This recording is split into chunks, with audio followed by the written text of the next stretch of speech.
Kung gusto mo nga pala katropa magpalagay ng video okay sa kotse, ito lang ang mga kailangan mo.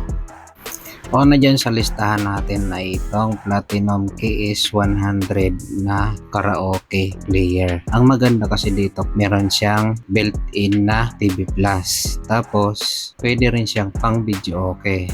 So kung sawa ka na mag video okay, pwede ka na manood ng basketball, telenovela, or balita. Medyo pricey lang talaga to katropa, pero solid naman. Next sa listahan natin ay ito mas mura, pero pang video okay lang talaga yung kaya. Ito nga pala yung Platinum KS10. Yan, pag bumili ka nyan, parang katulad lang din siya nung Platinum KS100 pero wala siyang TV Plus.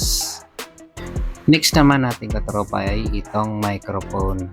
Ang pinaka-recommended ko dito is itong Platinum B20. Mas okay kasi siya gawa nung meron siyang built-in na button. Pag halimbawa, nagpe-feedback ng malakas yung sound nyo sa loob ng kotse, pwede mo siyang hinaan gamit itong button na ito. Next ko naman na recommended na mic is itong Platinum B10. Pero single receiver lang siya. Tapos single mic lang din siya.